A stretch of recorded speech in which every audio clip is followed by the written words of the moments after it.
ഇത് ഇടുക്കി ജില്ലയിലെ മലയോര മേഖലയായ നെടുങ്കണ്ടത്തെ government vocational higher secondary school. 8ാം ക്ലാസ്സിലെ 87 കുട്ടികൾക്കാണ് ഇവിടെ ഉച്ചഭക്ഷണം ഒരുക്കുന്നത്. ഇതിനായി പ്രതിദിനം 4000 രൂപ വരെ ചെലവ് വരും. ഈ സ്കൂളിനെ സംബന്ധിച്ച് പരിഷ്കരിച്ച ഉച്ചഭക്ഷണ മെനു നടപ്പിലാക്കുക എന്നത് വലിയ വെല്ലുവിളിയല്ല. നിലവിൽ നൽകുന്ന അരിയും മറ്റു സാധനങ്ങളും ഉപയോഗിച്ച് ഫ്രൈഡ് റൈസും ലെമൺ റൈസും ഒക്കെ ഉണ്ടാക്കി നൽകാം. മാസത്തിൽ 2 തവണ ഇപ്പോൾ ചിക്കൻ നൽകുന്നുണ്ട്. ഇതുപയോഗിച്ച് ബിരിയാണിയും തയ്യാറാക്കാം. എന്നാൽ ബിരിയാണിക്കും മറ്റും പ്രത്യേക അരിയും മറ്റു ഉൽപ്പന്നങ്ങളും ഉപയോഗിക്കേണ്ടി വന്നാൽ അത് ഈ ചെറിയ സ്കൂളിന് പോലും താങ്ങാൻ കഴിയില്ല. ചിക്കന് ഫ്രൈഡ് റൈസ് എന്ന് ഉദ്ദേശിക്കുന്നത് നമുക്ക് ഈ കിട്ടുന്ന അരി കൊണ്ടുള്ള ഫ്രൈഡ് റൈസ് തന്നെയാണ്. ചിക്കൻ ഇവിടെ അല്ലെങ്കിൽ തന്നെ നമ്മൾ സ്ഥിരമായിട്ട് അങ്ങനെ കൊടുക്കാറില്ല എങ്കിലും മാസത്തിൽ ഒരിക്കൽ അല്ലെങ്കിൽ 2 ദിവസത്തിൽ അല്ലെങ്കിൽ എന്തെങ്കിലും വിശേഷ ദിവസങ്ങളിലൊക്കെ കൊടുക്കാറുണ്ട്.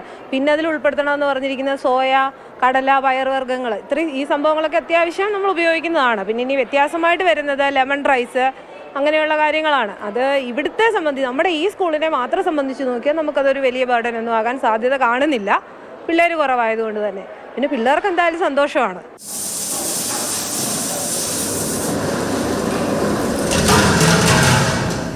എന്നാൽ വലിയ സ്കൂളുകളുടെ കാര്യം എന്നാൽ ഇതല്ല. പുതിയ മെനു പ്രധാന അധ്യാപകർക്ക് ഒരു ബാധ്യത തന്നെയാണ്. ഇതിനുള്ള പ്രധാന കാരണം ഉച്ചഭക്ഷണത്തിന് അനുവദിക്കുന്ന തുക കൃത്യമായി ലഭിക്കുന്നില്ല എന്നത് തന്നെയാണ്.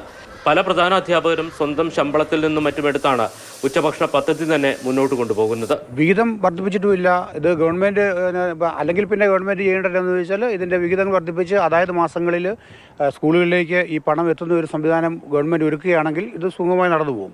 ഇതിപ്പോൾ കാലക്രമേണ അങ്ങനെ നടക്കുന്നില്ലല്ലോ. ഒരു 3-4-5 മാസം കൂടുമ്പോൾ നമുക്ക് കിട്ടുന്ന ഫണ്ട് കൊണ്ട് ഈ അധ്യാപകർക്ക് കിട്ടുന്ന തുച്ഛമായ ശമ്പളത്തിൽ നിന്ന് എടുത്ത് അവർക്ക് ചെയ്യാൻ ഒരിക്കലും കഴിയത്തില്ല. PTA-ക്കും ഒരു പരിധിയുണ്ട്. നിലവിൽ LP ക്ലാസ്സിലെ ഒരു കുട്ടിക്ക് 6 രൂപ 78 പൈസയും UP ക്ലാസ് മുതൽ ഒരു കുട്ടിക്ക് 10 രൂപ 17 പൈസയുമാണ് ഉച്ചഭക്ഷണ പദ്ധതിക്ക് വേണ്ടി മാറ്റിവെക്കുന്നത്.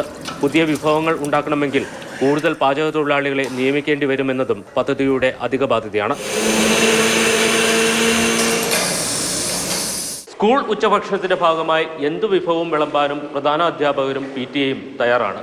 പക്ഷേ സർക്കാർ നൽകുന്ന വിഹിതം അത് കൃത്യസമയത്ത് കുടിശ്ശികയില്ലാതെ നൽകണമെന്ന് മാത്രം. ഇടുക്കിയിൽ നിന്ന് വിനോ കാഞ്ഞിരപ്പള്ളിക്കൊപ്പം ജയനസ് രാജു, മാതൃഭൂമി ന്യൂസ്.